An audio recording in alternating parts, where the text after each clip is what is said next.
తాడేపల్లిగూడెంలో అక్రమ పూడికలు పూడుస్తున్న ఏదైతే డీమార్ట్ ఎదురుగా ఏదైతే అక్రమంగా పూడుస్తున్న వినాయకుల ఎర్త్ మూవర్స్ గణేష్ నాయుడు అని కూడా ఇక ఈ లారీ మీద అయితే పేరుంది.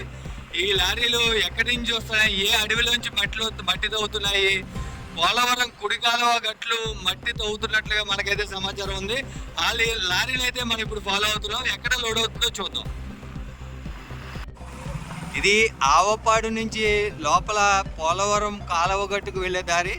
ఒక ప్రజాప్రతినిధికి సంబంధించిన లారీలే ఇక్కడికి తిరుగుతున్నట్లుగా సమాచారం. అయితే ఒక ప్రజాప్రతినిధి రోడ్లు వేయించడానికి పడాలి తప్ప రోడ్లు నాశనం చేయడానికి తన స్వలాభం కోసం 30 టన్నుల లారీలు ఈ సిమెంట్ రోడ్లపై తిప్పుతూ ఏదైతే పోలవరం కుడికాలువ గట్లను అమ్ముకుంటూ లారీకి 4,000 నుంచి 5,000 తాడేపల్లిగూడెం కిరాయి తీసుకుంటూ అమ్ముకుంటున్నారు అనేది అయితే ఆరోపణ. అయితే పోలవరం కుడి కాలువ గట్టుకు వెళ్ళే ప్రయత్నం అయితే మేము చేస్తున్నాం. చివరి వరకు వెళ్ళేదాకా మీరు చూస్తూనే ఉండండి. మీరు చూడొచ్చు ఏదైతే ప్రకాశరావు పాలెం నుంచి వెళ్ళే ఇటువైపు పోలవరం కుడికాలువకి వెళ్ళే గట్ల మీద నుంచి 20 నుంచి 30 టన్నుల లారీలు వెళ్ళడంతో ఈ సిమెంట్ రోడ్లు ఛిద్రమవుతున్న పరిస్థితిని క్లియర్గా మీకు చూపిస్తున్నాం. ఇది ప్రకాశరావుపాలెం చెరువుగట్టు పక్కన ఉన్న రోడ్డుగా మీరు చూడొచ్చు. ఇది చాలా దారుణంగా 20 నుంచి 30 టన్నులు ఉన్న లారీలు ఇలా ప్రయాణించడంతో సిమెంట్ రోడ్లు ఛిద్రమవుతున్నాయి. అయితే అధికారులు ఎందుకు స్పందించడం లేదో అర్థం కావడం లేదు. ఏదైతే వినాయక ఎర్త్ మూవర్స్కి సంబంధించి గణేష్ నాయుడు అన్న పేరున్న లారీ AP 39 WD 7299 గల నెంబర్ లారీ వెనకైతే మనం ఫాలో అవుతున్నాం. ఎక్కడ అన్లోడ్ అవుతుంది అనేది మనం చూద్దాం.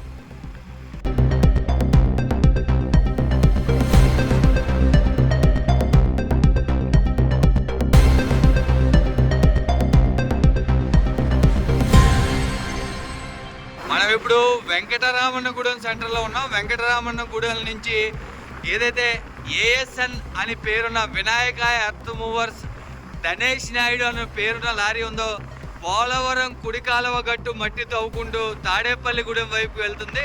అయితే తాడేపల్లిగూడెం వైపు ఎక్కడ అన్లోడ్ చేస్తుంది అనేది చూసే ప్రయత్నం చేద్దాం.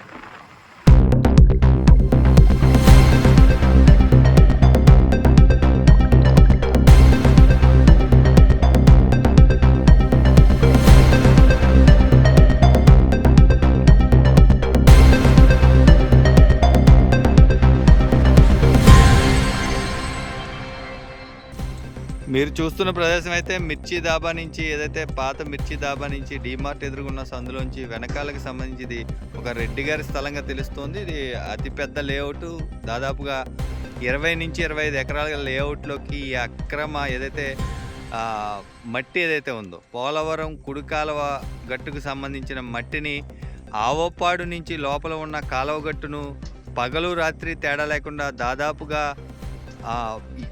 ఇక్కడ ఒక 20 లారీల వరకు తిరుగుతూనే ఉన్నాయి.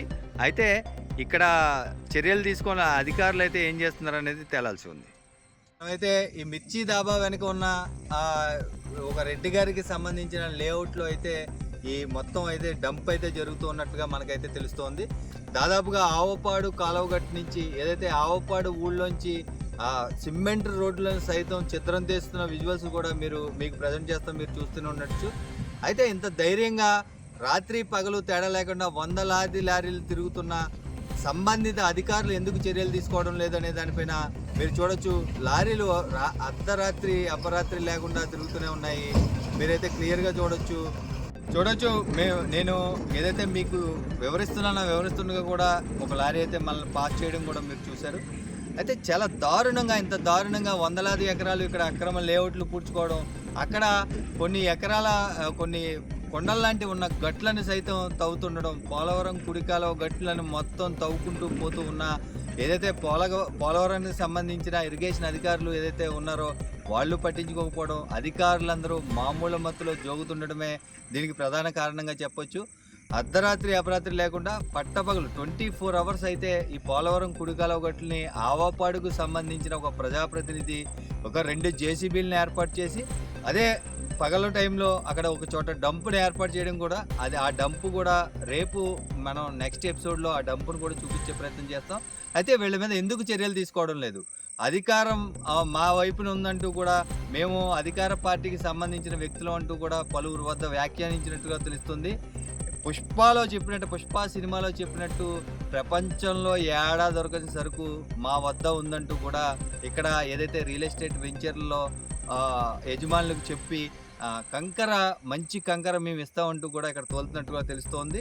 చూస్తూనే ఉండండి మీ అభిమాన ఛానల్ రచ్చ మీడియా.